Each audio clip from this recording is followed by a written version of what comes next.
Anda siapkan misalnya tempat yang spesifik. Ya, satu tempat khusus, ada ruangan misalnya.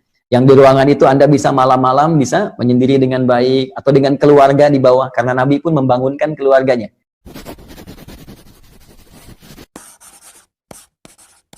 Mungkin pertanyaan pertama Ustadz yang banyak sampaikan ini mengenai itikaf di malam-malam akhir Ramadan di saat lockdown ini Ustadz, karena tidak bisa ke masjid, apalagi di beberapa state di Amerika tidak boleh masjid itu ditutup karena termasuk juga tempat-tempat ibadah yang dilarang dibuka karena takut penyebaran wabah tambah pesat, jadi ditutup.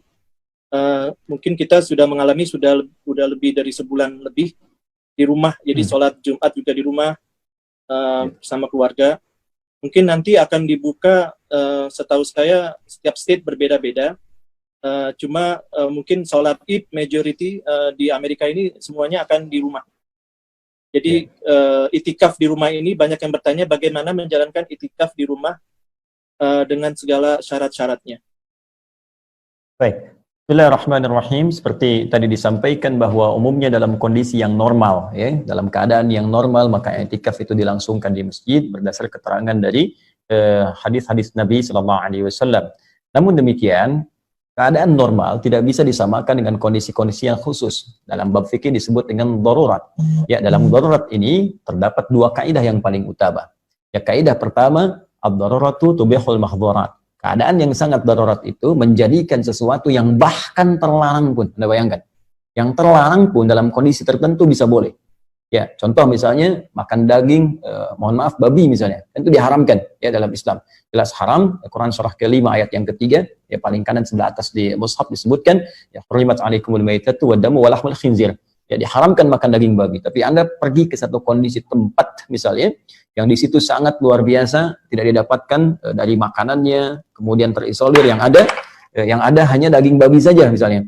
Ya, maka di situ dalam kondisi yang sangat darurat boleh diambil bagian dari itu untuk bisa menghilangkan lapar. Ya, bukan untuk dinikmati, ya, untuk menghilangkan lapar dengan berusaha mencari makanan-makanan yang lainnya. Jadi dari yang dilarang saja itu menjadi boleh, apalagi yang sifatnya tidak ada larangan. Maka di sini muncul kaidah yang kedua dalam kondisi yang darurat, bukan kondisi normal. Ma la yu'khadhu kulluhu la yutraku kulluhu. Ya, sesuatu yang nggak bisa kita raih keseluruhannya, ya, semuanya pada umumnya, setidaknya jangan ditinggalkan seluruhnya. Ya, misal terkait dengan i'tikaf ini, para ulama-ulama bahkan yang kontemporer memberikan satu gambaran yang sangat indah. Kalau Anda nggak bisa dapatkan masjidnya, maka jangan dihilangkan substansinya. Jangan ditinggalkan esensinya. Ya, esensi i'tikaf itu kan kita fokus mendekatkan diri kepada Allah, memperbanyak ibadah, ya kan? Menguatkan iman dengan memperbanyak amal saleh, dengan amalan-amalan yang tadi telah tuntas saya sampaikan. Baik, dari sini, kalau nggak bisa kita lakukan di masjid untuk keseluruhannya, maka tarik kondisi masjid ini ke rumah. Dengan cara apa? Anda siapkan misalnya tempat yang spesifik. Ya, satu tempat khusus, ada ruangan misalnya, yang di ruangan itu Anda bisa malam-malam bisa menyendiri dengan baik atau dengan keluarga di bawah, karena Nabi pun membangunkan keluarganya. Ya, wa aiqadha ahlahu. Anda bisa ajak istri, anak-anak yang sudah mulai balik misalnya, duduk sama-sama, ya, hadirkan suasana kekhusyuan. Ya, setelah istighfar kepada Allah Subhanahu wa taala, bahkan disarankan juga menghadirkan suasana yang lebih nikmat. Ya, tidak dilarang ayah saya minta maaf kepada istri, selama ini kurang bisa memberikan perhatian yang baik. Aku banyak salah sebagai seorang suami, anak-anak sebagai seorang ayah. Ya, kalau papa mungkin tiba waktunya pulang, entah malam ini atau besok, ya mohon dimaafkan segala kekurangan papa, supaya hisab diringankan. Demikian istri kepada suami, anak-anak juga demikian. Papa mama maafkan Nanda, selama ini belum bisa berbakti, Nanda punya banyak kesalahan. Itu istighfar sama-sama. Setelah istighfar berdoa, baca Quran, kan? Kemudian sholat, ya, boleh dalam kondisi yang seperti ini untuk melahirkan kenikmatan misalnya, itu boleh. Ya, ada narasi di hadis Nabi misalnya untuk berjamaah di sholat malam, itu ada. Ya, itu Anda temukan misalnya di Sunan Abu Daud, nomor hadis 1367, ya, 1367 di kitab asli ya, bukan di Google. Dicek, kalau beda nanti cari rawinya. Rawinya, kalau beda nomor, cari rawinya di sahabat Ibnu Abbas radhiyallahu taala anhuma ketika menginap di rumah Sayyidah Maimunah.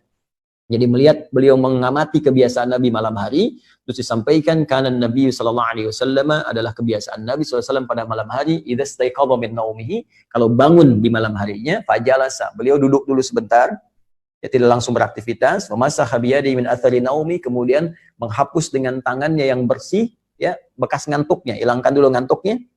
Ya, faqara'a min khawatim Ali Imran, membaca 11 ayat terakhir surah Ali Imran. Kemudian dikuatkan di Al-Bukhari nomor hadis 181, riwayat Mu'adz bin Jabal dan Jundub bin Junadah atau Abu Dzar Al-Ghifari dengan doa, ya alhamdulillahilladzi ahyana ba'dama amatana wa ilaihin nusyur. Baru setelah itu fadhahaba ila syinnil mu'allaqah, beliau pergi ke tempat yang tertutup, kamar mandi maksudnya, ya untuk berwudu, fatawadda, kemudian berwudu dan salat. Nah, ketika salat itulah Ibnu Abbas kecil ngikut di belakang. Ya, ketika ngikut oleh Nabi ditarik supaya sejajar safnya. Nah, ini boleh kalau ada anak kecil, Anda khawatir misalnya terjadi sesuatu dengan dia ikut di belakang, Anda tarik sejajarkan. Ini menjadi dalil bolehnya satu imam, satu makmum, 2 orang posisi sejajar. Itu boleh. Nah, itu hadisnya, hadis ini satu paket. Nah, cuma orang jarang kemudian mengutip lagi bahwa ini kan sedang sholat malam berjamaah. Nabi imamnya, Ibnu Abbas makmumnya. Dan pernah Nabi imam, ya, kemudian ada sahabat Abdullah bin Mas'ud jadi makmum, Ubay bin Ka'ab jadi makmum, pernah ya dalam beberapa kesempatan, tapi tertentu untuk menghadirkan kenikmatan. Jadi silahkan bisa dilakukan sendiri, bisa dengan bareng-bareng, ya suami jadi imam, istri makmum, anak-anak di belakang. Yang penting kondisi yang ada di masjid diciptakan setidaknya di rumah.